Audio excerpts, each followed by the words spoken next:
series. I am your host, Corey Fonville Foster, and I'm super excited because I have an old new friend with me. We've met before and we had a great time on his podcast, but he's here with me today, Mr. Noah Mittman of, I have to remember the name. I'm struggling here. You got Snowman Films. There we go. Snowman Right? Films. That's right. Snowman. Films. Yep. That's so cool. I'm super excited that you were here today. I had such an amazing time on your podcast. I felt Oh, thank you. Yeah, we were like old friends, just chumming it up, having a good conversation. So I was excited to see you were on today. How have you been? I've been good. It's I've been enjoying the podcast game. I'm as of recording this, I'm about to go into the Podfest like event series to try and kind of get some more guests and do some networking, and just getting some client work back and chugging along. Awesome. You are freaking cool, man. I love it. I was looking at the things because for people who are not in the podcast world, a lot of times we do a little pre questions. And I love that when I looked at your pre questions, you said you were a ninja warrior. Like, what, like what the world? I was like, that's so cool. Like, I already thought you were cool. But then I was like, wow, he's like a really cool. That's a good question, though, is like something that not many people know. And I always like to drop that one in there because I was on Ninja Warrior for 3 seasons, and I got featured once, I believe, but it's because I was a parkour athlete for like 10 years, and I still actually do some parkour editing, and I want to get back to the gym a little bit, but I just had seen so many friends on the show, and I just tried out and got on, and it was crazy. Yeah, me and my son like to watch all of them go and do their stuff, and we're like, wow. I'm like, I could never. First of all, I can't do a pull up, so holding on to stuff and they jump. It's all upper body. That's why the climbers do so well, because it's all like everybody who has won has been a very avid like rock climber. Yeah, see, no, push-ups are still hard for me. Yeah. No. And now I'm to the point with all the working out over the year and like doing the athlete thing that I need to work out for my mental health. Like I have to sweat to like feel good. Yeah, I want to be you then, man. I have a whole set of like gym type equipment right in my living room, thinking, okay, it's there, I'll see it. When I tell you things are still in the boxes, I haven't done anything. I feel so bad. I'm like, I want to work out, I think, but yeah. I have to knock it out first thing in the morning, otherwise it doesn't get done. Okay. So that's what I sweat in the morning, and I just it's hard no matter what. Like it's just because you don't want to do it sometimes, but I know how I feel afterwards, and it's worth it. Okay, look, I'm gonna do better. I'm gonna think of you got it. No, I do. But that is so cool. Now I'm thinking like, wow, you must be a strong guy. That's pretty cool. I don't know. Not compared to the people that win it, but I was at least I never made it to final rounds, but I hit one buzzer on my first season, and then I actually did course testing in Vegas. We were like a bunch of people would go out and test out the course to make a bunch of ninjas would go to make sure that the course was hard enough or doable enough for the actual show. So that was super fun. Just getting to course test and hang out with everybody in Vegas. That's so cool. I would be right in the water immediately. Immediately jump off the. I have to be fair. 90% of my runs have ended up in the water. So okay. So we're about the same then. Yeah. Well, let's get into it because I want to tell people about Snowman Films. Tell us, how did you get into business? Yeah, man, I've been a filmmaker since high school. I was kind of the kid that didn't have the best time in high school, and like my perfect Saturday would be like getting on my bike, ride over to Blockbuster, get 3 movies, watch them, come back, black out the living room, and just watch all 3 movies back to back. And I remember seeing the behind the scenes featurette for The Matrix back in the day, and just seeing like, oh my God, like there's a bunch of people on set and there's so much cool stuff happening. There's like this helicopter on the side of a building. Like that would be the coolest job ever. And then I like kind of started freaking out, and I was like, I need to make stuff. And I got a camera for a little Sony Handycam for my next birthday, and started there and was able to turn pro. So that was 2006-ish, 2007. And then by 2012, I was able to found Snowman Films and become professional with it, and been rolling ever since. And now it's kind of carried over into the course creation and content. Obviously, you know, it's the features are still the dream. I've worked on a couple features, but the internet content and the kind of creativity there's just so much freedom with what you can make. And there's no, you know, you have to get it produced and you have to build a whole budget for it. You can just make stuff. So that's been really cool. And then translating it to coaching other people on not only filming and editing their course, but kind of the whole process of creating courses. Cause that's kind of been the study for the last couple of years for me. And it's been a blast, and I'm still doing a bunch of freelance work with Snowman, and it's rolling along, but I get to create and make cool shit every day, which is fun. I love it. It was so funny when you said Blockbuster. I was like, there's oh yeah someone. oh yeah, that'll date me a little bit, but remember you had to rewind the videos when okay, so that you're actually a little bit earlier because I was getting DVDs. Sorry, I'm old. Okay, but I remember VHSs. I remember the Be Kind Rewind. Yes. Yeah. You had to rewind it. Oh my god, I would be so mad if you didn't rewind. Oh my goodness. Yeah, that was like Blockbuster. Wow. And that was the early days of Netflix was DVDs too. I remember my mom getting, like, we'd have like our stack of 3 DVDs from Netflix in the early days. Oh wow. Yeah. I remember them having them. But I before it was a streaming service, they sent they'd mail DVDs to houses. Wow. Oh my God. Learn something new every day. But that's interesting. And I think that when, you know, because I have kiddos in the house, I think it's so important as a parent to like watch what your kids are interested in and kind of help them along, because like filmmaking is not cheap. You can, you know. Oh yeah, no, 100%. But you know, I have invested so much money in gear over the years. I mean, that's really, you know, that's the entrepreneur thing is like, I started the production company and I started, you know, I've done very strategic, like, you know, I had the handy cam and then I got one job, and they were like, we can pay you. And I was like, you know what, how much are you going to pay me? Because what we could do is I really want this new camera. It was back then, it was the Canon Rebel series was like the hot thing. Yes. And I was like, you can either pay me or you can just get me a Rebel T3i and I can use it on the job. So I kind of upgraded as I went, but now I've probably put 10 grand into equipment over the years. Yes, I remember everyone on YouTube talking about the Rebel series. That was I got 2 of them right here.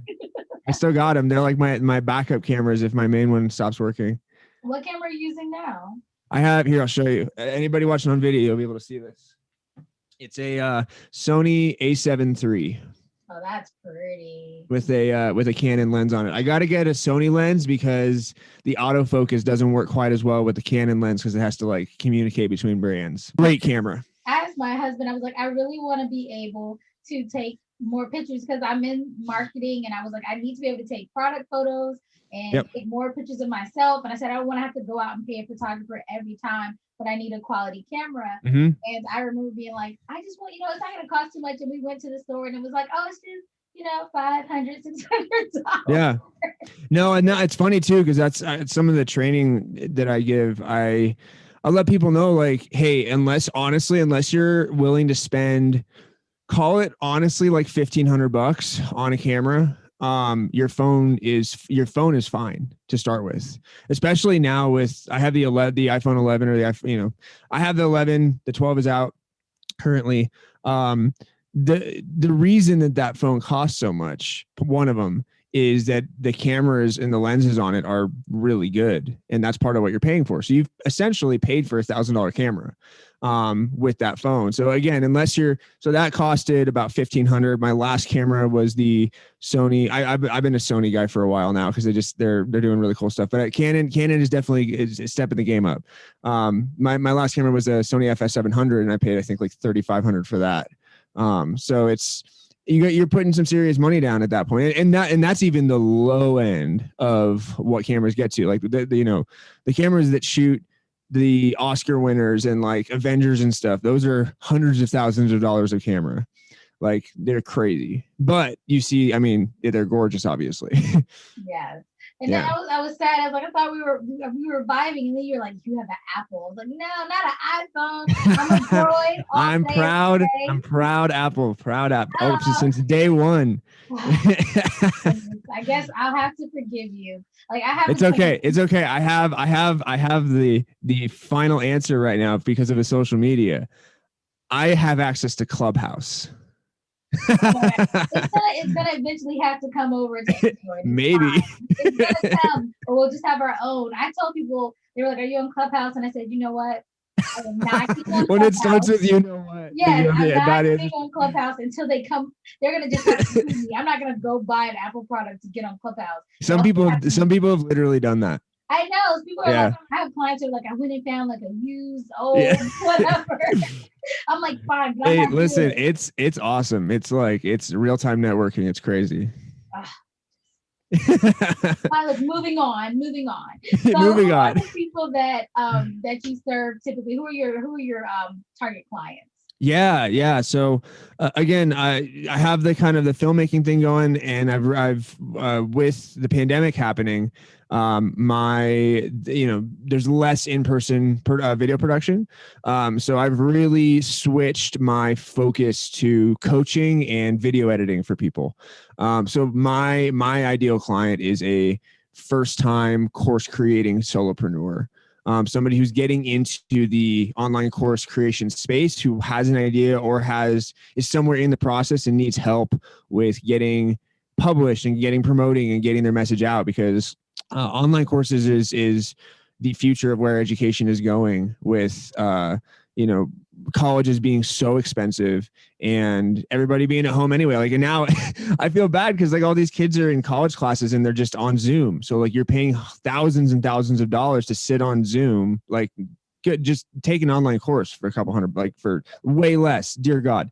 But no, I mean, and I realized, through the process of really studying and kind of getting my own stuff out there, that there's a big disconnect in the online course world of people just not getting the help. Like you either have to pay, $5,000 for some masterclass, or you get like a little freebie that helps you with like one thing. So opening up the coaching to kind of help people where they're at and move them along. And my whole thing is stop waiting and start creating. Really get your stuff out there, and I help with that. And then again, I can step in for the editing side of things to make it look professional. I can teach people how to film. I can and again, there's 4 phases of course creation that I kind of run through. There's phase 1 is market research, making sure that your idea has legs and has a market and has people that are willing to pay for it. Phase 2 is content. So that's the actual creation, filming, editing, all that stuff.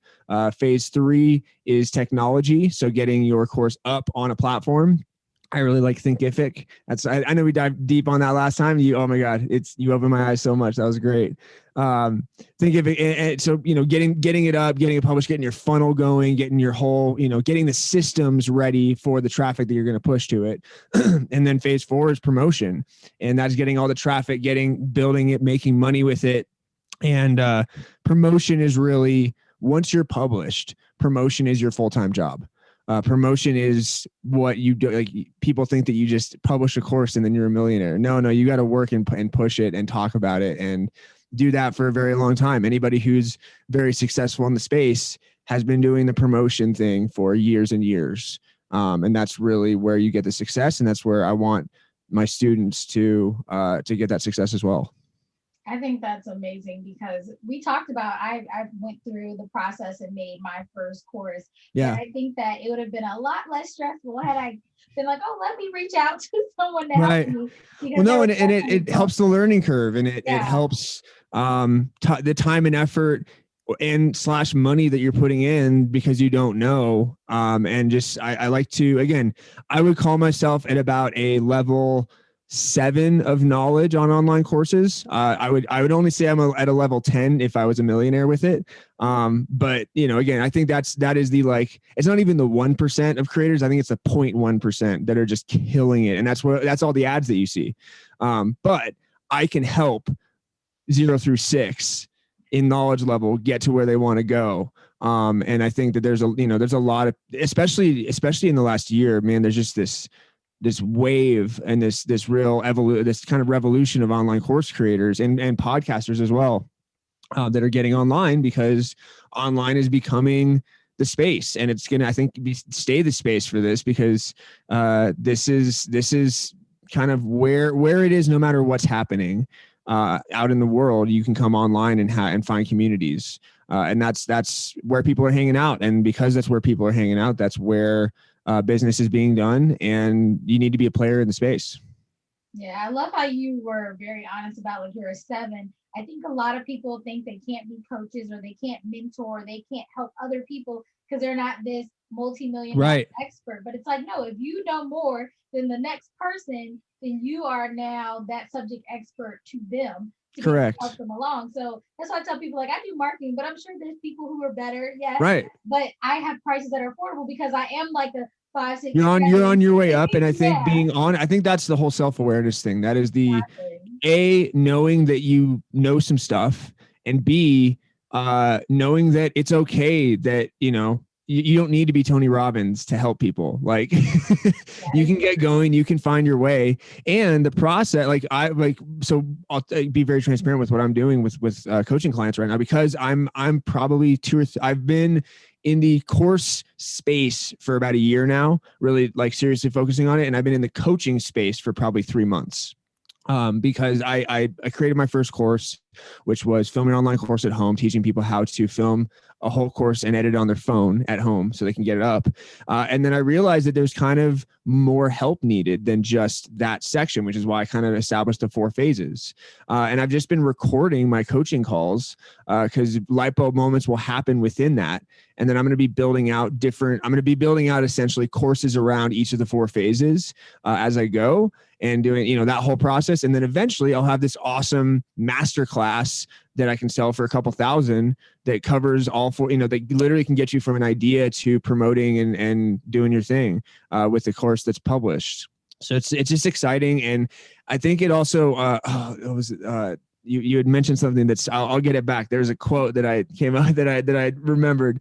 But no, it's helping people. And I think people think that you need to be like, the best in the world at your thing before you can help anybody. I say expert is only being a chapter ahead. If you just know more than the person that you're trying to help, you can help them. So there's, that's why I'm doing one-on-one coaching sessions right now.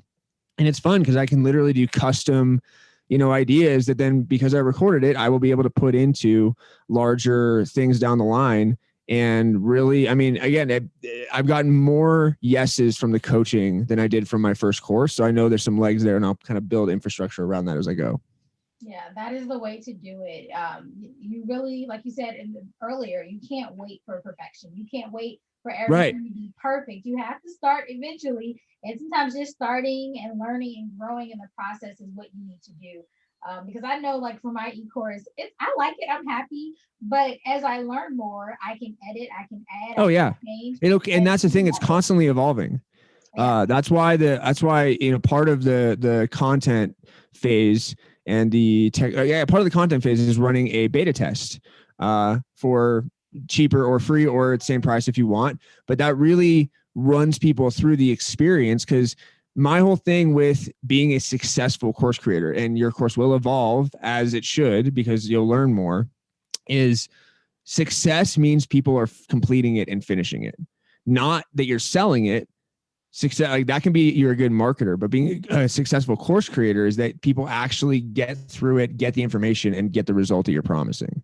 And that is an evolving process. That's something that's fluid, and that you're going to be, if you just set it and forget it, it's not being what it could be. And if you constantly grow with it, what a cool thing for you to take people through on the journey with you. Yeah, and I think we talked about Thinkific before, but that's one of the reasons why I love it as well, because you can actually see what your students are doing and how far they're Right. going. And if they have questions, they can reach out to you, because it isn't just about selling it, because people who really benefit will come back time and time again and buy more Correct. products. So I love that you said that. Now, one of the biggest things we do on this podcast is we talk about hurdles. And that's because I think that Instagram has made entrepreneurship look so glamorous. It's like, oh, Right. everybody's out here winning. Everybody has $1 million in clients, and it's just amazing. But the Every ad you truth see, is, I yeah, went from 0 to 7 figures in 6 months. I'm like, yes, once congrats. I bet again, you had an email list of 100,000 people before that. exactly. So I want to know from you, what's been one of your biggest hurdles as you've gotten Yeah. your business going? I think it's really the messaging and really figuring out honestly the target market. I started with just entrepreneurs.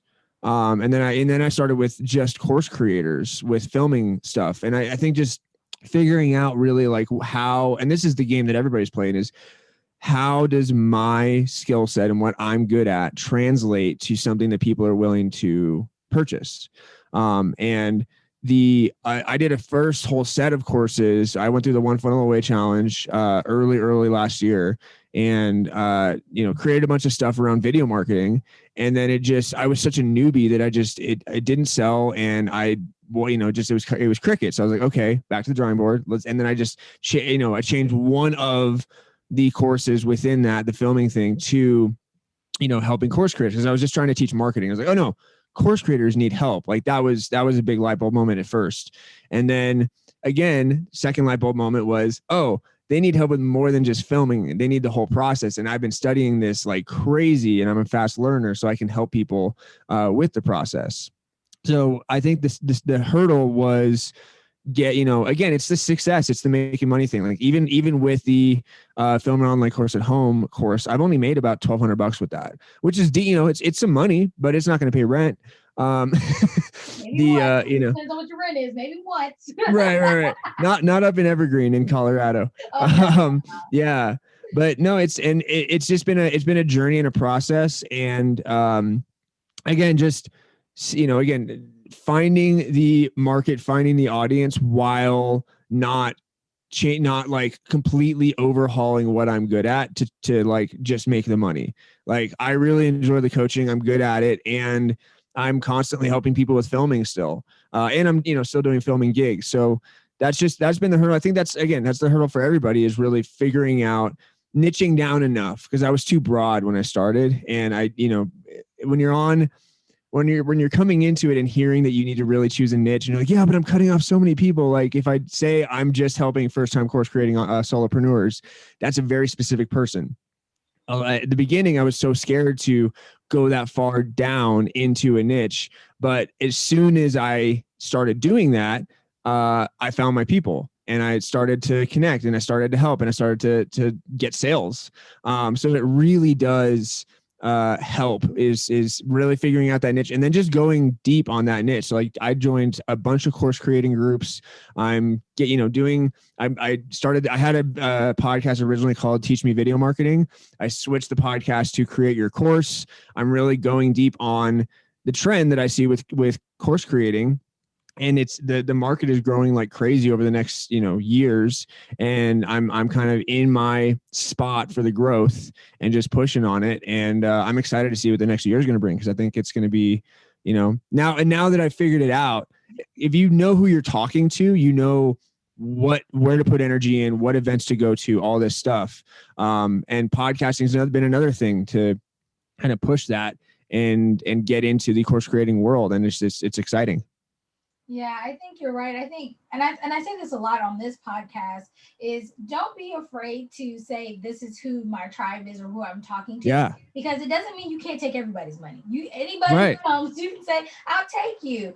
Yeah. But if you know, like you said, who you're talking to, then you can use the right language to attract them. If Correct. you're doing this huge group of people, then you may not be able to say what they need to hear to be able to get them where you want them to be. Yeah. But yeah, I tell people, and it's simple. It goes to as simple as, and again, this is part of what I teach with successful video marketing, is you need to know who your audience is, because you talk directly to them. So like you'll see in my videos, I go, hey, course creators and aspiring course creators. I talk literally to them, and anybody that's not that, they can still get value, because that's kind of why you watch the Gary Vee stuff, is even if it's not directly your stuff, there's nuggets in there for you.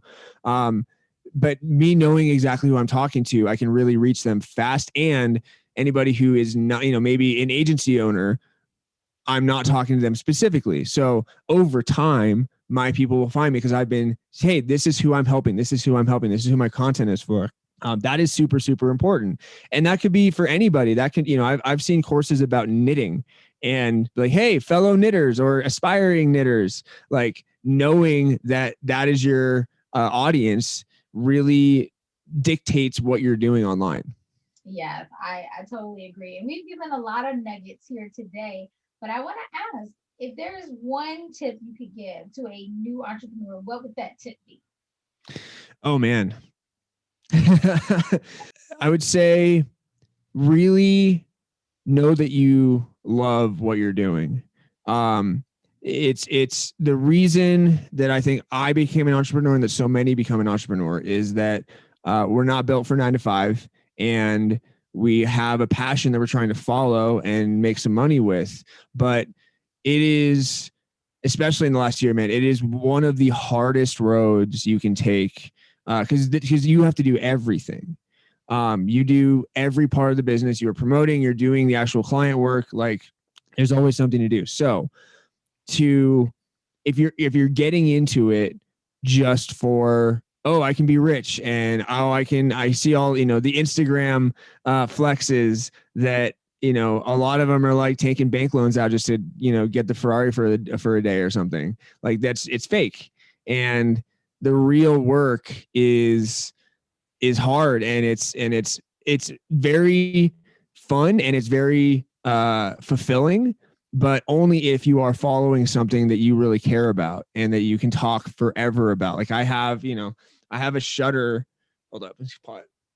I have a Shutter tattoo on my arm, because that was my commitment in the early days to, stop driving Uber and getting random, I was teaching gymnastics for a little bit there, but I had to keep giving my classes to somebody else, because I would get filming gigs.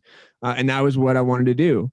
And again, making video content now, like, I'm always making stuff, which is the core of what I enjoy doing. I'm doing some on the side. I'm doing some YouTube editing for parkour channels, and some like Harley Davidson stunt riding channels. Like, I'm enjoying what I do, but it is definitely a hard road. So, like, really knowing that that's what you want to do, and it's going to be bumpy, and it's going to be, down to the last hour of paying rent sometimes for the new month. And when you love that process, when you love the idea of the impact that you can make with following, the dream of what you're doing, that's where, again, it's when you can get through that rough spot, there's no ceiling on how much you can make and the impact that you can have, like there is at a lot of regular jobs. There's only so much you can make, even at a high level of a regular job. It may be, low six figures.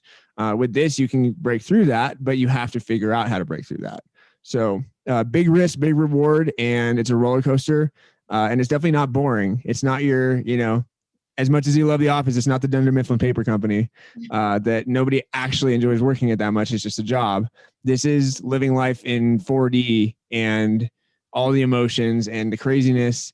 But the people that are, now I'm not going to say built for that, because I think that's a weird way to phrase it, but like the people that can handle that and that love that, it's an amazing life. I totally 100% agree. I remember 9 to 5s, and I tell people, I remember the anxiety of knowing, driving to work on a Monday morning, being like, I hate this job. Right. Like, you have one life. You have one life to live, that we know of. But like right now, like, why would you? I think that's the biggest driver for me, is like, God, could I, like, I see people that don't like, they're like, we have this, I think, an illness in society that it's okay to hate your job. And that's just so, like, I don't want to live that. I don't want to, like, I don't want to dream. Because I back in the day, like when I was young, I was working at the, I worked at Blockbuster for a little while. I worked at a movie theater. I tried to be around movies, but it was still a 9 to 5. And I remember very specifically working for Long's Drugs back in the day in California, which is basically Walgreens. And uh, like those nights where you would dream about being at work and then you'd have to wake up and go to work and you're like, that's not fair at all. Like that's hell. That is just not a life well lived, in my opinion. That, some people are super happy with it. They like just the simplicity of it. But I think a big thing for me with why I have to be an entrepreneur is time freedom is insanely important to me. The idea that somebody could say, like, I'm going to say, hey, I want to, go on this trip with my family, or have this day for a rest day or a mental health day, whatever. And for somebody to say no to that and control my schedule literally makes my skin crawl. I can't handle it. Like I've been fired because I would go do it anyway. Like I worked at Johnny Rockets for a little while. It's a restaurant. And there was like this big parkour jam down in a different city. And I went because I wanted to. And now that's on me, I get, again, for being a little bit like flaky with the job. But I just knew that like I was okay with not having it because it wasn't where I wanted to be going. And I was filming at the parkour jam. So I was working towards, my real passion and what I wanted to be doing. So, man, yeah, that time freedom thing is just huge for me. I'll work my ass off. I will work 80 hours a week on my time, to be able to choose that. But that's really, that's within me. It's self-awareness within me. I know I need that to live at the highest level. And anybody that is feeling held back by that, it's scary. But like once you take that jump and you really start going on the path that fulfills you and that is actually something that you're passionate about, you're happier all around. To go to a job that you're not fully happy with for your whole life just because it's work just doesn't make any sense to me. Yeah. And I think, like you said, it's a mindset thing. It's awareness. You have to want to make a difference in your life. You also, like you said, have to know what you're passionate about. And I think a lot of people, because of our school system, don't know what they're passionate about. I remember going to school K through 12 and being told like you're going to go to college. The only option I had was what I was going to study in college. And then I got there and was like, oh, this is whack. I don't want to. Which again comes back to the online course thing. Our education system is very broken. It is, it's lining you up for that go to work mentality. It's not lining you up for, hey, what do you enjoy in life? Like, I think happiness should be a decider of what careers people go into. Like, what do you enjoy?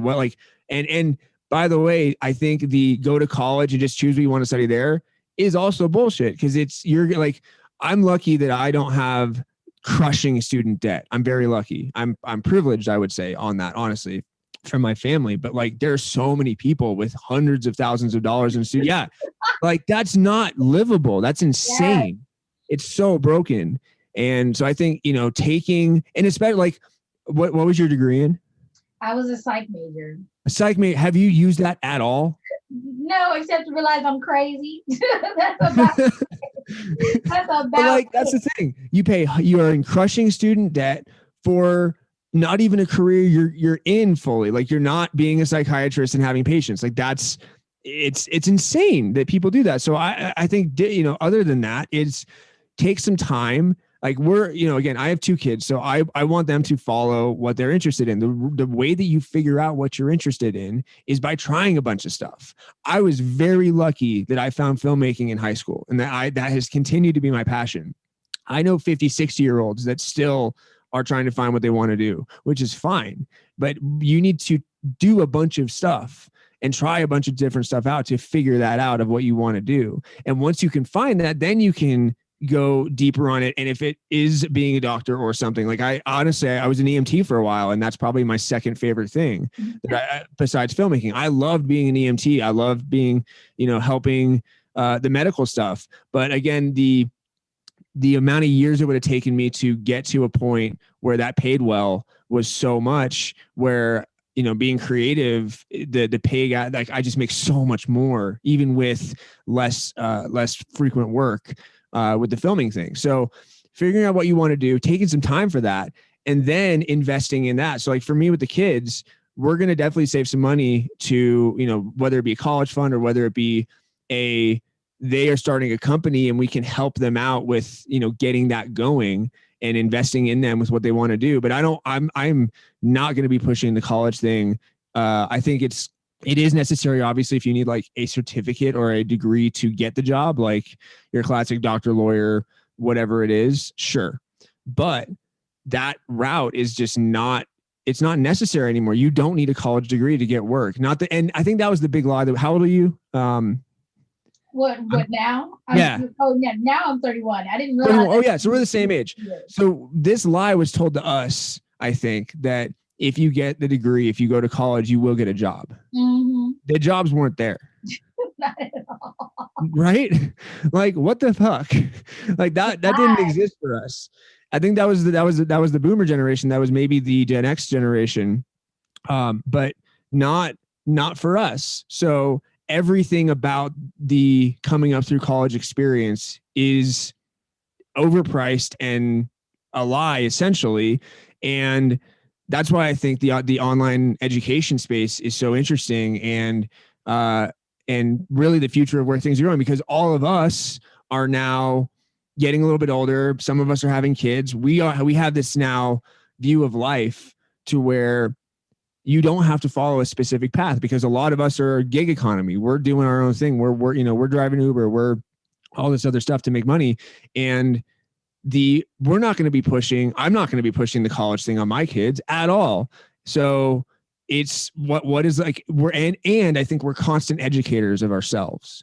We are always seeking education because even in college, I went to film school for a little bit. I didn't graduate because it's a waste of money unless you go to USC in California or NYU that's like legit, and you have like Martin Scorsese stopping by just because, but you're paying a ton for that.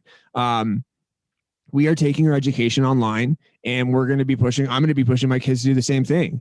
So that is going to be the space of the future that is more affordable. You know, think about being able to get a certification in something that you're actually passionate about, or just saying, hey, I went through this course and I did this, and it costs like $2,000 instead of 10 grand per class. Yeah. Literally 10 grand per class for an outdated professor who is reading from a textbook the entire time, and you're falling asleep because it's 10 o'clock at night. And like, I remember I was in, I'm sorry, I'm on a whole tangent here, but I think this is really, it's good for the online education. Like this is the opposite of what is good, and what I'm, why I'm pushing this so hard is it was like studying like silent film 101. The class was like literally like, I think it was like 6 to 9 p.m. in a dark movie theater. How the fuck are you not supposed to fall asleep in that? That was sociology. I sat there and was like, I'm going to die. It's so boring. And then you're tested on like, none of the experience is good. So, or be on an online course with a teacher or a trainer who has your respect because they've brought you in with their marketing and shown you that they know what the hell they're talking about, and it's current, and you can do it on your own time, lesson by lesson, and finish it. That is just so much more of an effective education. And that's what we're going to be going into here as I think, societal norm as the college system fails and starts to fall apart. Yeah, I agree, because I think like when I was in school, it was the idea of you had to be this age, you had to have done like 12th grade to do these things. But my son's 9 and he's interested in coding. If he wants to go out and get a coding certificate at 9, he can. Exactly. Yeah, 100%. Until he goes to college to then get some type of certificate or degree, whatever. So you can do amazing things at any age now. Like if you find your thing, you can literally, I mean, some of the most incredible things, inventions recently have been by kids that are going out and doing their thing. Like I know there's an ocean cleanup being headed up by a really young person that's doing just amazing stuff. Like that's what's possible at that young age when you follow your own education path. Exactly. But like me and you, I realized we can talk. We need to just hang out sometimes. I was like, we've gone and gone and gone. But before we go, because I see my computer is saying, hurry up, because my battery's You're about to good. die. It's Saturday But morning. We're fine. I know. I do want to ask, what products and services that do you offer in your business, just in case people are interested. Yeah, absolutely. So I do again one-on-one coaching for people that want to create a course. I also have a free kind of getting into it offer that's on my Instagram. It's on my Clubhouse. It's on it's on my all my socials, basically Facebook. That is a uh, go from nervous to natural on camera in 4 simple steps, because I know a lot of people, including me, struggle with being on camera and getting information across an efficient way and creating good content. And that really gives you the steps to set up. I'm all about actionable tools and tactics. So this gives you legit steps and tactics that you can use to become more confident on camera and move forward with what you're making. So that's on all the socials, as well as it's filmyouronlinecourse.com/nervous to natural. So We'll put that it in the really, link just in case. yeah, exactly. It'd be the show notes. I'll send you the link, but yeah, it really gets you started. And I'm excited because with the coaching, I'm going to be coming up with a whole bunch of new free stuff to give out at all the different, like here's how the 4 phases and here's how you go through each one. And like, I'm going to be testing stuff out here. So follow me on, it's Snowman Films or Noah Mittman on all the socials. I'm active as I can be, really making a push for LinkedIn. LinkedIn is a super, I think it's a growing space, and especially for the business world, it's really become, it's what Facebook was in the early days right now. So there's the amount of organic reach you can get with LinkedIn. I'm doubling down on it. I'm going live there with my podcast, all that stuff. So come say hi, connect, and we'll chat. I'm happy to chat with anybody. Happy to do a free 30-minute consultation with anybody. Just hit me up. Awesome. Well, again, thank you so much. It's always fun chatting with you. I always learn something new. I think we are kindred spirits. Agreed. But again, thank you. Like you said, if you're watching on YouTube, check out the little description box and you'll have all his links and information so you can be able to connect. If you're listening, it'll definitely be in the show notes so that you can connect with him as well. But guys, this has been a really amazing podcast. It always makes me excited when we get lots of feedback and knowledge from a guest. But guys, remember, I rock, you rock, we all rock, and I'm going to see you guys next time.